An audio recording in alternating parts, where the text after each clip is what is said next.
Radhanpur highway પર ગંભીર અકસ્માત સર્જાયો, જેમાં 5 લોકોના મોત નીપજ્યા. એસટી બસની અડફેટે આવેલી રિક્ષાનો કચ્ચરધાણ થઈ ગયો. હાઈવે મોતની ચિચિયારીઓથી ગુંજી ઉઠ્યો. સમી રાધનપુર હાઈવે પર ગંભીર અકસ્માતનો બનાવ સામે આવ્યો છે. એસટી બસ અને રિક્ષા વચ્ચે અકસ્માત થયો, જેમાં 5થી વધુ લોકોના મોત થયા હોવાનું સામે આવ્યું છે.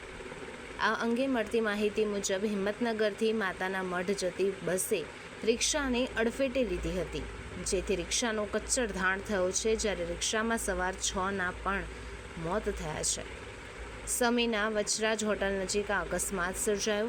ઘટનાની જાણ થતાં પોલીસ ઘટના સ્થળે પહોંચી આગળની વધુ તપાસ હાથ ધરી છે. અહેવાલ વાઘેલા પાંચરજી આર, રાધનપુર, પાટણ. હાય, હું છું ક્રુઝિન સિંઘાનિયા. આપની આસપાસના સત્ય સમાચાર જાણવા માટે જોતા રહો દીવ મિરર ન્યૂઝ. અને હા, લાઈક અને સબસ્ક્રાઇબ કરવાનું ભૂલતા નહીં. Thank you.